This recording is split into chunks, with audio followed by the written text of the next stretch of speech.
Welcome to the Resiliency of the Human Spirit podcast, where we share all about human triumphs for the collective's healing and empowerment. I am your host, Priscilla Hanley. My guest today is Stephany Ann. Stephany is an attorney, a recipient of the Governor's Award for Advocacy with Survivors of Domestic Violence, and an international best-selling author who triumphed over narcissistic abuse. With two marriages to narcissists behind her, she has harnessed the transformative power of emotional freedom technique and the power of thought and mindset to guide others on their path to healing and personal growth. Her transformation came when she shifted from why me to for me. Without further ado, I'm going to bring Stephany on right now. Hi, Stephany. Hi, thank you so much for having me on your show today, Priscilla. Thank you for taking the time to be with us today. I am happy we're going to talk about narcissistic abuse because it's a very important topic. From my research, I bumped into an article from Psych Central, and it said that over 60 million people are potentially affected with a narcissistic abusive relationship. So that's a lot of people. That is a And lot. yeah, I know, right? It's kind of scary. Um, I feel that you have so much knowledge and wisdom to share with our audience, given your own experience with narcissistic abuse. So I would really love it if you could share your story with us and the actions you took or the mindset shifts you made to heal and empower yourself after narcissistic abuse. Yeah, absolutely. I found myself on the floor of my sister's bathroom and just tears streaming down my cheeks and just crying out to God, like, why me? What did I do wrong? Why me? I'm a good mother. I was a good wife. I did everything right in my life. But yet, why would I keep repeating these abusive relationships, and I'm sitting there crying out and like I just could not see past all this pain and suffering that had engulfed my life for so many years. And in that moment, I also had lost my eyesight Mm. as well. And so I couldn't see. And in that moment, I felt spirit saying to me, Stephany, you are not seeing your story through the right lens. You need to let go of this victim story that has kept you stuck for so many years and become the hero of your story. And for me, that transformation really came when I shifted from why me to for me. Because when we're stuck in this victim mindset of all of this stuff happening to me, we can't see the lessons. If we can't see the lessons, we don't know exactly what needs to be healed and what needs to be released and what patterns need to be broken. And we continue to repeat these cycles until we do that. And so that was kind of like my breakthrough moment was like, wow, okay, we got some big work to do. And then after that, it was the big question was, what happened to me? Where did my true authentic self disappear to? And how did I find myself in this mess? Mhm. And so for me, it was finally putting a name to the abuse that I went through. And it was narcissistic abuse. And, as an attorney, and my background was in domestic violence. But 20, 30 years ago in domestic violence, we were just focused on physical violence. So, what happens when your story doesn't fit the traditional domestic violence model, but you know that something's not right? Is it abuse? What is it? What is happening? Why am I in this fog?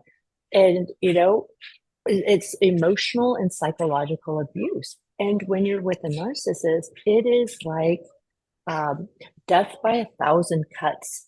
You don't see it in the moment, but when you get out of that situation and you get out of the fog that has been created and you look back in, you say, oh my gosh, I was manipulated. There was a lot of gaslighting. I was coercively controlled. My whole mindset, my brain was controlled, and I became something that I wasn't. And so for me, and for, most people who are like, what is going on? I had to learn about narcissistic abuse and what it was. So narcissist was this Greek mythology man who fell in love with his reflection, and actually he never left the pool. He stayed there just and loved and enamored with himself, and he died by the pool. So, a narcissist is someone who has all these characteristics that make up, what we would call a narcissist. And a narcissist is a cluster B personality disorder. So it's a personality disorder. It is someone who has this grandiose sense of self-importance. They have this preoccupation with unlimited power, wealth, beauty. They want to be respected. They want your respect, and they want all your attention. They want you to fawn all over them. They have this excessive need for admiration, adoration, give me your attention, give me your energy. They have a sense of entitlement, and they're very arrogant.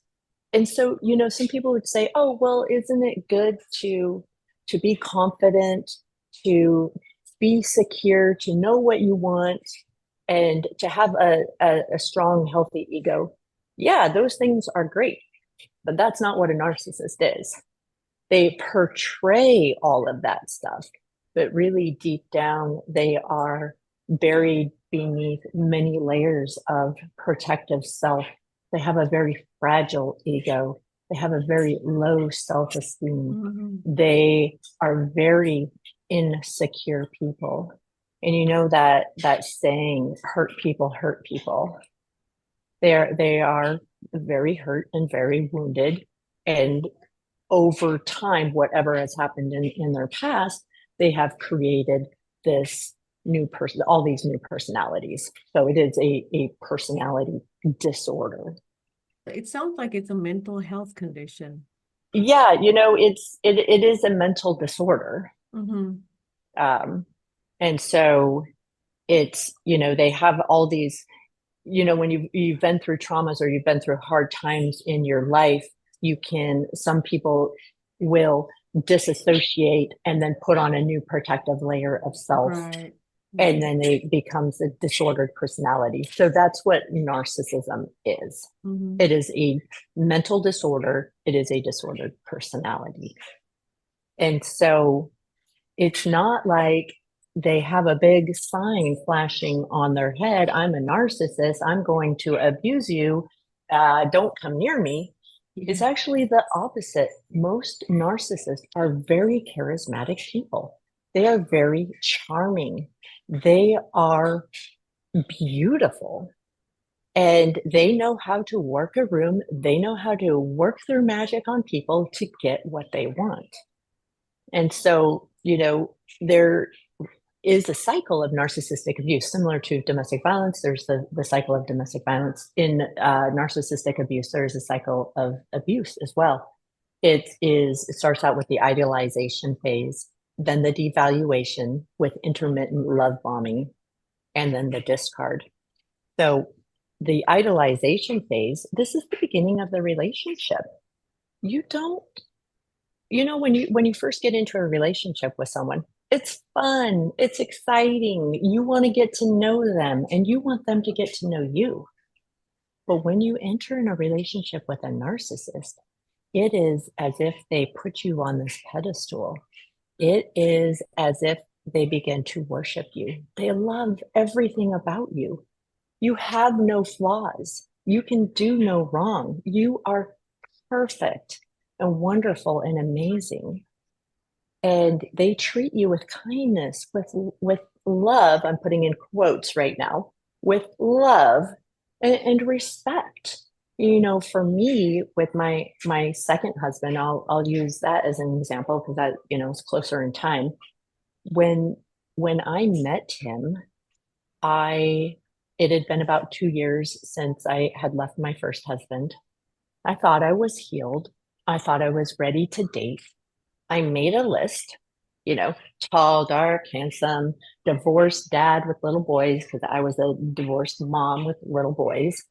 And, so I made this really long list and I put it out there in the universe. Well, a week later, I meet a man who checks off everything on that list. So when he starts saying things like, we are soulmates, where were you 20 years ago? We are meant to be together. This is destiny. God brought us together. In my head, I'm agreeing. Well, yeah, I just manifested you. Of course we're soulmates. Yes, where were we 20 years ago? Why didn't we know each other 20 years ago? We weren't ready for each other then, or whatever. And he took a very intense interest in me. But that was great. After being with my first husband, who was a covert narcissist and cheated on me for 14 years, here is someone who likes me for me, who wants to be with me. He makes me feel good about myself, compliments me. And so, in that idealization phase, that's what it is. That's what it looks like. But the reality is that they are mirroring you. They are mirroring your values. They're mirroring your hobbies.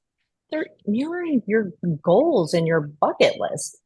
I mean, I told him on one date that I want to sell everything and sail around the world. Nobody wants to do that, but he wanted to do that too. He's like, yes, I've always wanted to do that too. And then, he passed the parent test. He passed the brother-in-law test. My brother-in-law was an OSP sergeant. We were all tricked. They trick everyone. They manipulate everyone. And so in that first phase, what are some red flags? Well, it's really, really challenging to find red flags. And so I tell people, if it's too good to be true in the beginning, slow down, because it might be too good to be true. Take your time. If, meet their friends and family, see what other people are saying about them. Ask them about their past relationships. Were they always the victim in their past relationships? My ex was always the victim. Women are, women can get whatever they want in divorce court, all this stuff. He was a perpetual victim. But again, some of this stuff didn't come out until later. But this is just me reflecting on it. But it is very challenging to see the red flags in the beginning, because they become the person you want them to become. So let me repeat that, because remember, it's a disordered personality. They change their personality and who they are to get what they want and to fit the situation. So in the beginning, this is why it is so challenging to know that you are with a narcissist, because they become the person you want them to become. So now, once they get you hooked in this relationship, whether they want to take it to the next level, you're both saying, I love you. They want to move in with you very quickly. Maybe get married very quickly and start having children very quickly. They need to get you hooked, because one of their fears as well is fear of abandonment. So if they can get you hooked really quick, they know that you are not going to leave them. So the relationship becomes intense very quickly. It moves fast. And then after they get you hooked, no one can pretend forever. So whether it's a couple weeks, whether it's a couple months, whether it's 1 or 2 years, they can pretend and be that person you want them to be. But eventually the mask is going to come off and you're going to hit the devaluation phase. The devaluation phase is when the mask comes off and they no longer can continue pretending to be that person in the beginning. And this is when the manipulation starts. This is when the gaslighting starts. This is when you hear people say, all of a sudden there was a Dr. Jekyll, Mr. Hyde personality that came out. And it becomes very, very confusing. So I want to define a couple words here for any listeners who might not know. Gaslighting is thrown around a lot, and not everyone fully understands what it means. So gaslighting is when you manipulate another person into doubting their perceptions, experiences, or understanding of events. It is a form of emotional abuse. In fact, it's a highly calculated form of coercive control. Is coercive control by someone you trust and love, and they want to control you. Because remember, similar with domestic violence, narcissistic abuse is all about power and control. They will intentionally lie and deceive. I'm going to say that again. It is intentional. It is a game that they are playing with you, and they are starting to condition you. And so even if you have all the evidence to the contrary, they will still deny and say that didn't happen. For example, my first ex-husband, he spent 14 years having emotional and physical affairs. I had the evidence. I would confront him. He would say that didn't happen. No, it's not. You're overreacting. You're reading into it. He's just a friend from work. Until the day he left and, had physical affairs, and I had all that. I'm like, you're having an affair. He's like, no, I'm not. They live in their own delusional reality. And it doesn't matter how much evidence you have, they are going to do whatever they want to do. And they will exploit and hurt, manipulate, and control you and blame you for everything. So why do they gaslight? Well, gaslighting helps them avoid any responsibility or blame for their behavior. If they can shift it onto you, they'll say, well, I only was cheating because you're never available to me. My first husband liked to say that, well, you're so busy in law school, or you're so busy doing all this, or you're so busy with all the kids. If you weren't so busy and you didn't neglect me, I would be here with you, but you neglected me. And so they shift all the blame and responsibility onto you. And a couple other common gaslighting phrases are, can't you take a joke? You are so sensitive. You're overreacting. That's not what I meant. You are the one with a personality disorder. You are the narcissist. You are bipolar.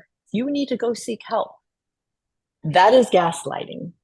And so if any of that sounds familiar to you, then you are in a coercive, abusive relationship. It's psychological and emotional abuse. So all this happens during the devaluation phase of your relationship with a narcissist. And it becomes so confusing because us as the victim, we're like, well, what just happened? 2 weeks ago, he was so respectful. He was so loving. He was so kind. What happened? And when they shift the blame back onto you and tell you you're the problem, you're the issue, then you start internalizing it.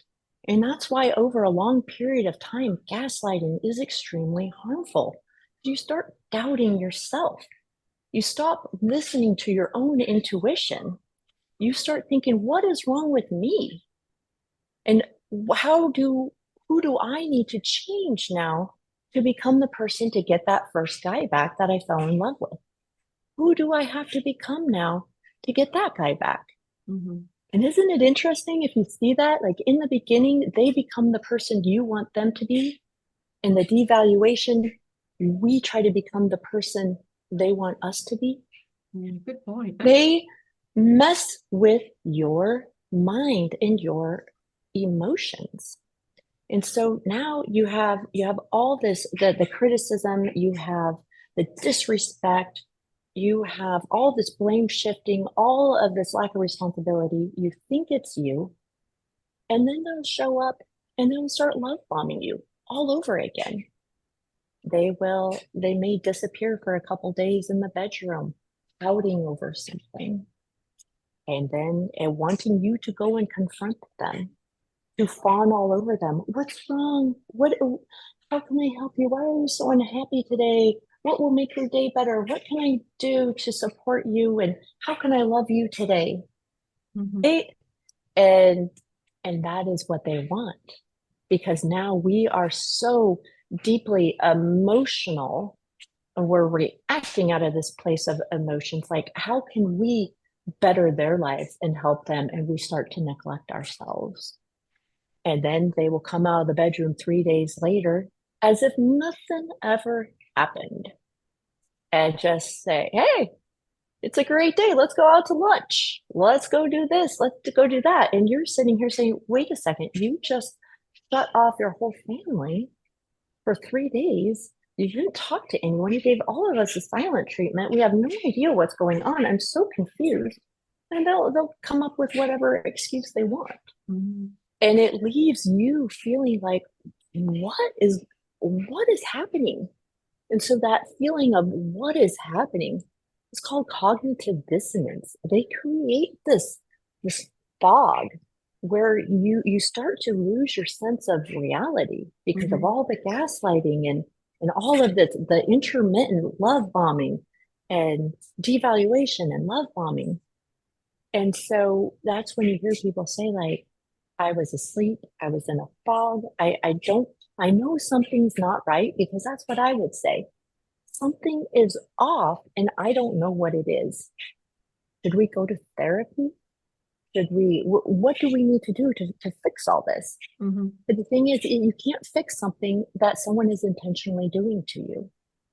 And when you have all this intermittent love bombing with devaluation, it creates a trauma bond.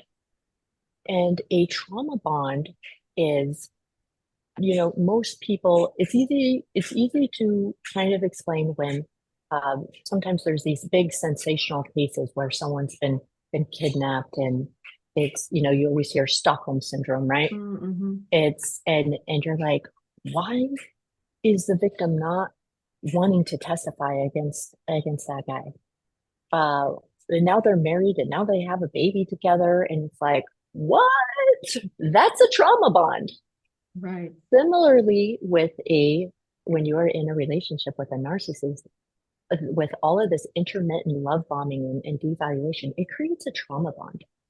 And I like to explain it like a drug addiction. So the first time someone uses a drug, they get this really high dopamine rush, and it feels great. They're like on cloud nine. And then they come down, and then they use again because they want that reward again. Well, how do I get it? But every time they use, they get less dopamine released. So they never get that first high, but they continue to use because they're getting that reward. They're getting some dopamine, and they keep thinking in their head, if I keep using, maybe if I use more, maybe if I switch it up, maybe I'll get that first high, Mhm. right? And Right. that keeps them addicted to this cycle. Right. It's very, very, very similar with a trauma bond. I used to tell my husband, God, I feel so addicted to you and I don't know why. My exact words. It's because of this, it's because of the trauma bond. And so we stay because we think, okay, it's bad right now, but what do I have to do and who do I have to become to get that first guy I fell in love with? Stuff, the idealization phase. How do I get that guy back? That guy was wonderful. That guy treated me with respect and kindness. That guy loved me. That guy put me on a pedestal and treated me like a goddess. How do I get him back? And so we stay changing ourselves, trying to figure out which version of us will bring that guy back. Right. Losing Yeah. yourself in the process. Yes. And the reality is that guy was fake. That wasn't a real He was just mirroring you. You fell in love with you. That guy never existed. So it doesn't matter what you do, you will never get that person back because that person was an illusion. Mm, right. Oh, it's just a mind, right? This is a Right. lot. This is a lot to unpack here. This is so worrying though, because like you said, the idolization phase, it's hard to pick up on the signs and symptoms of narcissism, right? And then it seems like when you're already deep enough in, that's when the, the problems start.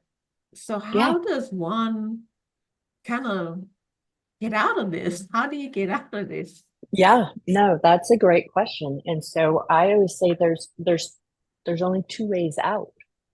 One way is that you are going to be discarded.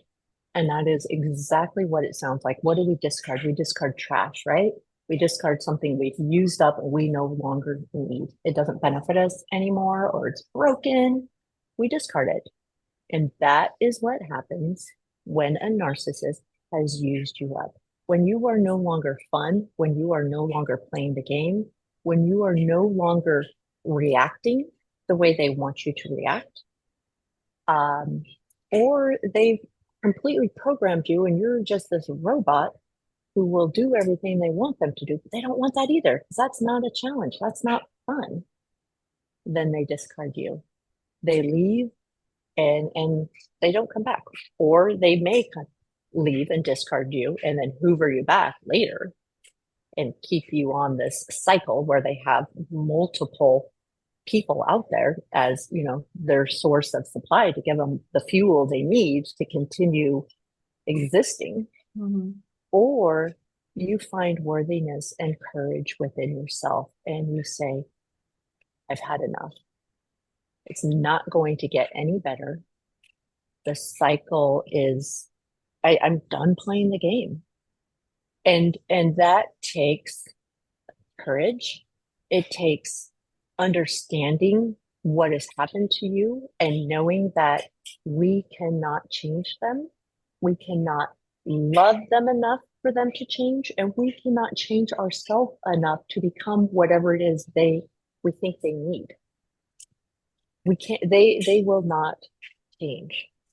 And so what you can do is learn, figure out what happened to you, get the courage and strength and worthiness within, and then you leave and you cut off all contact and you never look back. Okay, what about, say, a couple and they're married and they have, young children. And for example, if the wife wants to leave because the husband is a narcissist, but she can't because number one, they have young children, and number two, she's not financially secure. So Yep. what resources are available for somebody in that situation? Yes, that is a great question. There are actually a lot of resources available. So, I've talked to women who have been in that situation. There's a lot of women in that situation, or even when they come home from the grocery store, their husband or their partner looks like meticulously scrutinizes the grocery list down to the last cent. Mm-hmm. And so, what I tell, if you know you need to get out, then you have to start preparing. So the first thing you should do is reach out to the National Domestic Violence Hotline, and the hotline will connect you with local organizations Okay. that will help you safety plan, that will provide an advocate for you. Sometimes there's legal staff as well for protection orders. And depending on the financial situation, help you with getting an attorney who understands the nuances of domestic violence and narcissistic abuse. And so the first place I send people is reach out and find out what resources are available in your community, because there are people who will help you. The next thing to do is, if you are extremely financially dependent, and your partner does scrutinize your grocery list, I say buy a few extra things on the list and then return them.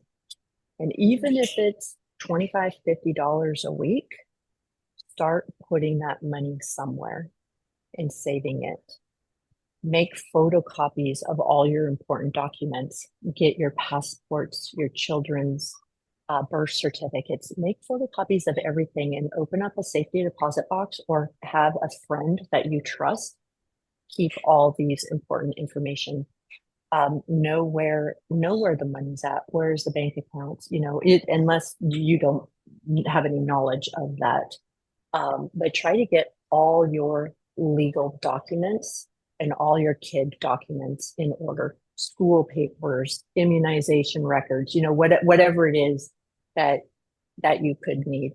Get all those in order and get them to a trusted person, or open a safety deposit box somewhere at a different bank, and then open your own separate bank account. And as you are buying extra groceries and returning them, or however you're getting money, put those into that bank account and start saving up.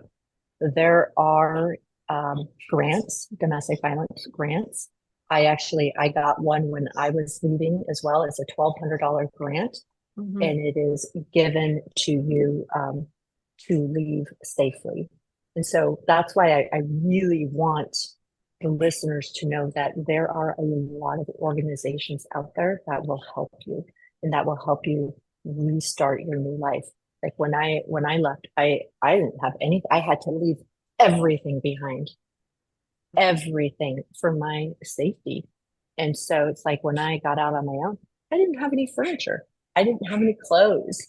I didn't have anything. But there were so many great organizations that were able to connect me with all those resources so that I could have a furnished apartment. I could get all these things. And so another big thing as well is reach out to your friends and family, trusted people, and let them know what's going on. Like, hey, I think, or I know I'm in a coercive, controlling relationship. It's psychological and emotional abuse.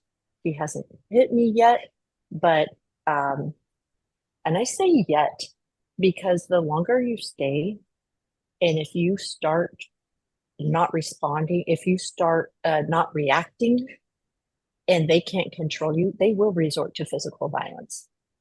So get out for your safety. You need to get out, because physical violence is another way to control you. So get out before it gets physical, and get out as soon as you can, because it's not going to get better. In fact, it is just going to get worse. So you're delaying the inevitable. Right. So for people who have no money but you need an attorney, you want a very good attorney. If you are fortunate enough to live in a bigger city that has a law school, most law schools have domestic violence clinics. Find out, call the law school, see if there's a domestic violence clinic, because the clinic is usually supervised by family law attorneys who specialize in domestic violence cases. And I've done work in these places as well. And then they have law students come in and help with your case. And it's either free representation, or it's like on a sliding fee scale. Yeah. So if you qualify, that is a way to get good, solid legal advice and an attorney. Another thing you can do is you can call the local bar organization, the state bar organization, and usually they have like an indigent fund. So if you can't afford an attorney and you don't make very much money, you can apply and see how much money you could qualify. It's like a grant. And then you could even cold call attorneys as well, because we are all ethically required to do pro bono work. And so you can call around attorneys and see if anyone will take your case. And so again, there are so many resources out there. So this should not prevent you from leaving. And children, let's talk about that. So you have small children together. Well, this is also why you want to leave. so many people think, well, I'm staying because my kids, I don't want to be the one responsible for breaking up the family. I want my kids to have the sense of family. Well, if you stay, what are you teaching your children? You're teaching your children that you can be treated with disrespect. You're teaching your children that you can be manipulated and controlled. You're teaching your children that the other parent's behavior is okay. You know, when I was leaving my second husband, I was in the process of getting everything together. He went on this narcissistic rage, and I was like, oh, he already was on his second chance. And so I was like, I'm out. And I remember taking my stepson. He was just turned 15 at the time. I took him out to lunch because I was telling him I was going to leave his dad. But before I could even say anything, when we got in the car, he said, Stephany, why do you let my dad treat you the way he does? Wow. Kids know more than we get them on credit for. I So agree. get out now. It doesn't matter the age of the kids, and I've also seen way too many cases of people, and I'm going to say women, who have stayed thinking they are protecting their children, and then the abuser alienates them. They will say, you are the issue. Your mom has a mental disorder. Your mom's doing this. I am controlling her and putting these boundaries around her for her own safety because she has a mental disorder, and they will alienate the children. I have seen time and time again of wonderful, caring mothers who think they are doing the right thing by staying. Then their children get manipulated and go to his side or her side, to the abuser's side. But get out now before it all starts. And, one of the things I always tell people as well is that take the kids with you and then hire a custody evaluator. Get your kids in therapy right away. If they're little kids, there's play therapy. Get them in therapy right away, because I will tell you this, a narcissist will not go to therapy. They don't want to work on themselves. They don't want to confront all these layers of self. It's easier for them to just move on, but get Somebody your kids in else. therapy. Yeah, exactly. Get your kids in therapy. Get yourself in therapy. And, there's all kinds of different therapies, different healing modalities out there. But really, when you're going to file and you want full custody of your kids, the judge will look, well, did you get your kids signed up for therapy? Did the abuser go to therapy? Because you can have the therapist testify. No, he never showed up. That happened with my ex. He never showed up. The therapist kept calling. And guess what? The therapist is a custody evaluator too. And so, you want to do and you want to set everything up that you get full custody and hiring the custody evaluator, because judges don't like to make all these big decisions. And so a custody evaluator will watch both parents. Most custody evaluators, not all, but some know about narcissistic abuse. Find one who knows about domestic violence and narcissistic abuse. Hire that one.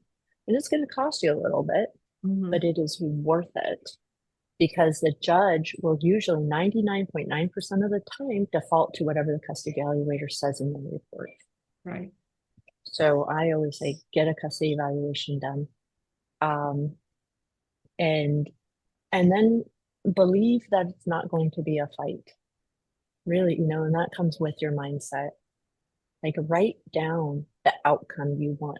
I want full custody. I want an easy divorce. I want him to just sign the papers right away. And then, truly believe it. Write it down every day. Write it down multiple times a day until you believe that this is possible. Because I've had it both ways. I had the mindset in the beginning of my first one that this is going to be a fight. This is going to be challenging. I'm going to have to do all of this. And we spent 6 years in litigation. Wow. Of frivolous motions that he would file all the time.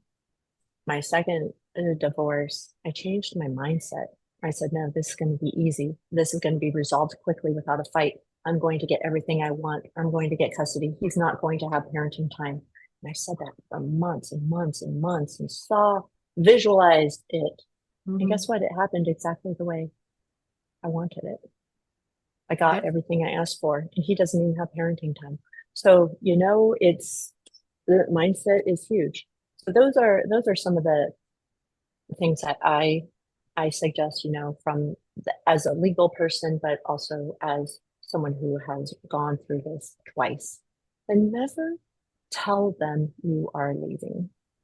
And this is when people leave a relationship, a toxic, a violent relationship, whether it's emotionally violent, psychologically or physically, this is when it can be the most dangerous, because they have this big ego, fragile ego, but big. Okay. And they don't want to be the one that gets discarded.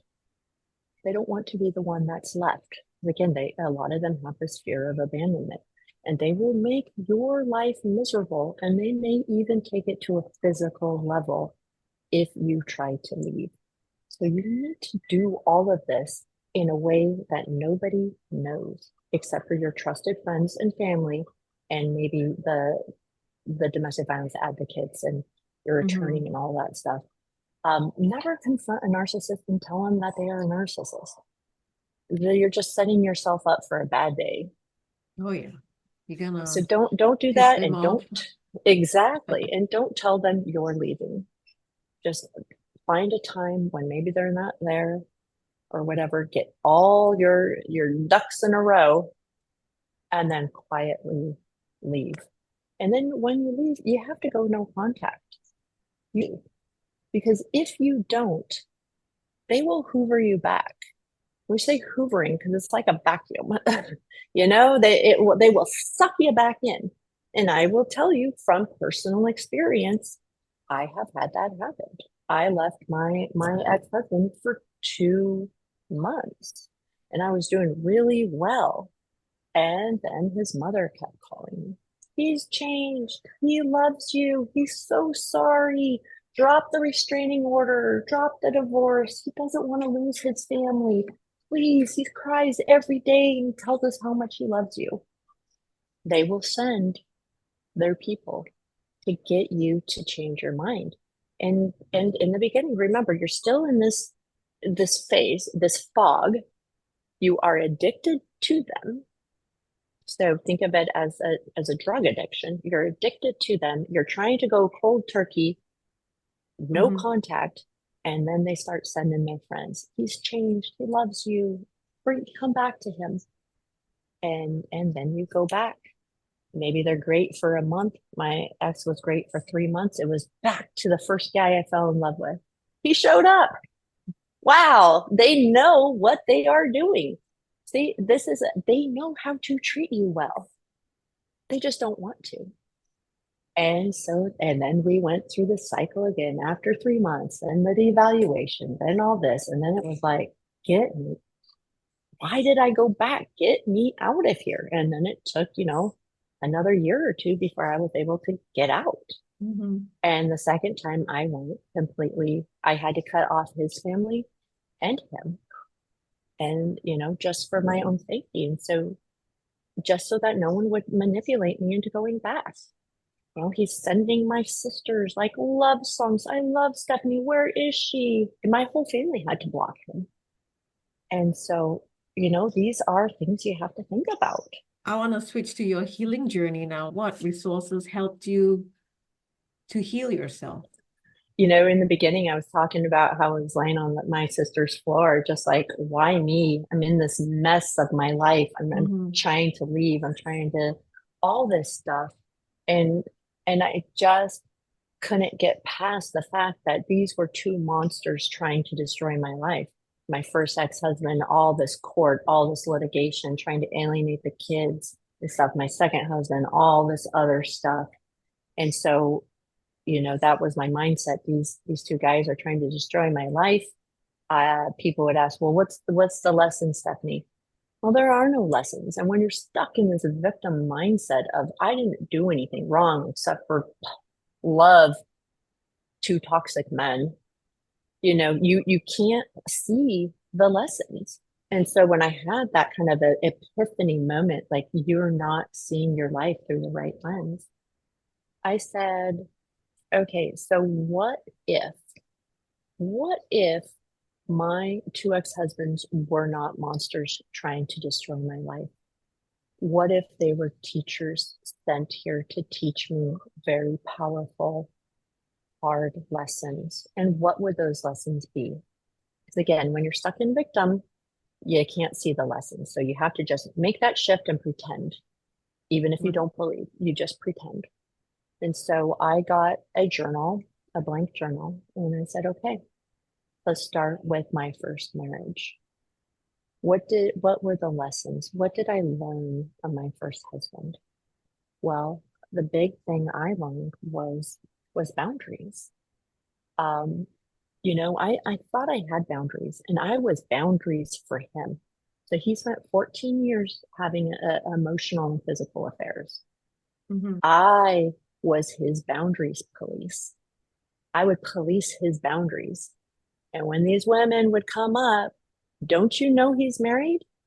Married, we have kids together. What are you doing with a married man? Mm-hmm. I was his boundaries.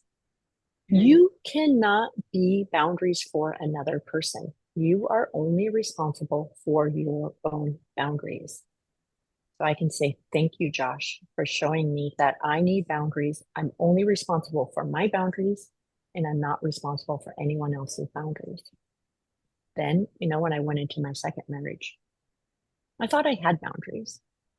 But what I had in that marriage was a toddler fence. Those little portable fences that you can set up in any figuration that you want? Right. So I had my little fence and I set it up and I said, these are my boundaries. And so he would come and push up against my boundary. Well, I had a toddler fence. It's easy. I could just pick it up and move it. So I would pick up my little toddler fence and I would move it 10 feet over here. Okay, here's my boundaries now. Mm-hmm. And then he would come and he'd push right up against my little toddler fence and I would move it again. So you see, I didn't have boundaries because a toddler fence is not boundaries. A boundary is something that is firmly planted in the ground, that when something comes and pushes up against it, it doesn't move. Mm-hmm. So I can say, thank you, Jace, for showing me that a toddler fence is not boundaries. I must have firm, secure boundaries.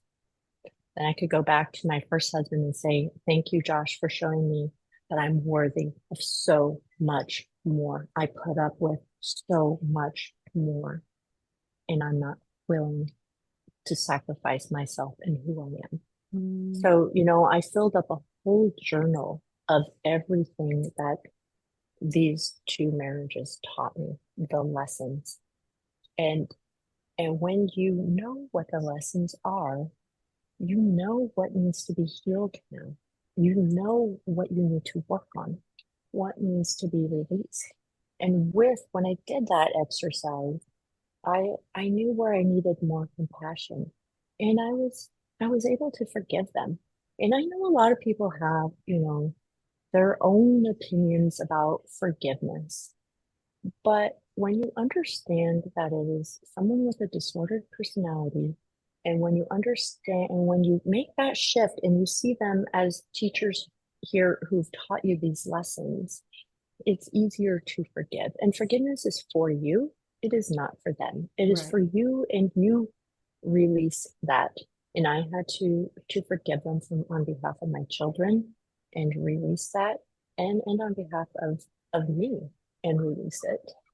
And, again, everyone has their own opinions about that. And, I'm not going to judge or tell you what you need to do, but there is a lot of freedom, I believe, in forgiving and letting go of that anger and hatred and all that stuff. Right. And so that was part of my healing journey. And then I discovered EFT. So EFT is emotional freedom techniques. It's a tapping healing modality.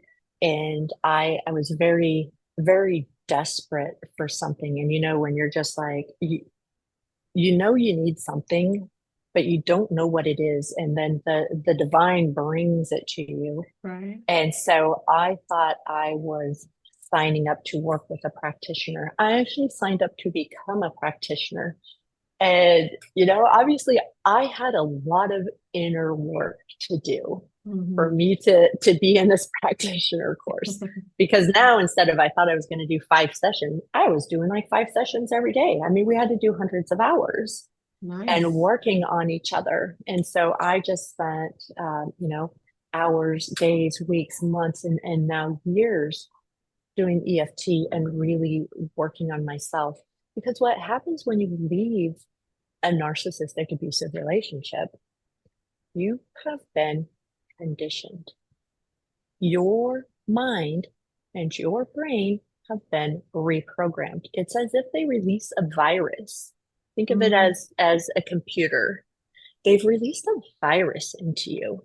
They've told you you live from a place of reaction. You react from the environment. You're no longer in control of your thoughts and your emotions. You just live from a place of reaction, which is what they want, because when they see that reaction, they know that they have controlled you. And so it is, when you leave these relationships, it is as if you've left a cult, right? You have been brainwashed. And so the only way you can heal from brainwashing is that you have to reprogram your mind. You have to reprogram your brain, your thoughts, all of this. And so that's one of the reasons why I love EFT, because EFT does that. It is through sitting with the big, heavy emotions, releasing them, and then tapping into the person you want to become. So you have to understand what happened to you, how you got brainwashed in the first place, how your mind works, and how your brain works. And then you reprogram it. And you have to dump that virus. You have to get that virus out, all the negativity, all the things that they told you it was your fault, all the criticisms, the insults, whatever it is. You have to get that out, and then you have to put in the person you are becoming. Do you do classes? So classes? I have in the past, but my first husband, he actually committed suicide a couple months ago. I'm sorry. Yeah, it was just many mixed emotions with there. Because of that, I'm not working with anyone. I'm not a coach. I'm not doing EFT anymore. I'm just holding space for my children. I have 3 little kids and for myself. And so I am just focusing on me and speaking. I'm actually writing a series of books right now. So I'm working on that. Wonderful. Yeah, it's kind of a roadmap of my journey that I went through and the healing and everything. So yeah, but I love EFT. There's so many wonderful EFT practitioners out there. But what I was going to say that I love about it is because when you are rewiring your brain and your thoughts, there's 2 parts to our mind. There's the conscious mind, and then there's the subconscious mind. So, the conscious mind is our thinking mind. It is, it's all our thoughts. But when we emotionalize the thoughts and it comes down into our subconscious mind, you have to get the stuff out that they put in, right, and reprogram it. And so that is through repetition. And that's why EFT works so well, because it's not a one and done. It's, you need to do multiple sessions, because it's through that repetition that gets the new emotionalized thoughts down into your subconscious mind. And then that's when your behavior changes and your results change. Understand. Yeah, I feel like when you were talking, I had a thought come in. Maybe EFT could be used for, forgiving your former spouse or forgiving yourself for what has happened. Could that be done? Oh yeah, absolutely. And for the guilt and the shame and Right, all those things that keep us small and told us that no one would believe you, no one will listen to you. People are going to judge you. You're a failure. Oh, you can't even keep a man. You keep getting all of these toxic men in your life. What's wrong with you? right. And so you have to get that negativity out. And yeah, EFT, you can do all of that through EFT. I think of EFT, I've come to a point where it's just it's like a conversation I have. I'm like, oh, this is coming up. I see it, I feel it, I'm releasing it because I don't want to hold on to it, but Right. I'm acknowledging it and Mm-hmm. letting it go. It's Right. not a part of me. Wonderful. So if people resonate with your message, how can they get in touch with you? Yeah, so right now I'm on LinkedIn and Facebook, and Okay. those are the two best places to follow me. I am working on, like I said, I'm writing my books right now, and they will come out next year or Okay. towards the end of the year. Okay. And so I am also creating a course and a workbook to go with it. So, in the next couple months, I should have something out there, so that Okay. people can follow me and know when things are coming out. Um, or you reach out to me at Stephany Ann speaks at gmail.com for any listeners. I can't give you legal advice and I might not be able to get to all the emails. I do the best I can. Wonderful. Yeah. So we have a couple minutes left, and I have a signature closing question for you. It's a question that I ask all my guests. So my question to you is this: what is your closing message for humanity to help in our collective healing and empowerment? Oh, the closing message for humanity. Well, I think humanity and us people who've been in toxic relationships, the number one thing that you need to know is that you cannot change them. You cannot love them enough to get them to change. You cannot change yourself enough to get them to change. They are responsible for their own change and it may never happen. So we have to let go of that fantasy idea and we just have to release them back into the universe. And honestly, that's what love is, right? Because we know how to love and we come from a place of true love. Mhm. And so when you truly love something and when you truly love the person that you were with, even if you went through all this toxic stuff together, that's love for you and love for them. Thank you so much, Stephany, Mm. for coming by and sharing so much wisdom and knowledge with our audience. I am so grateful to have you today. And for everybody who's watching and listening, thank you for your time. And until next time, bye for now.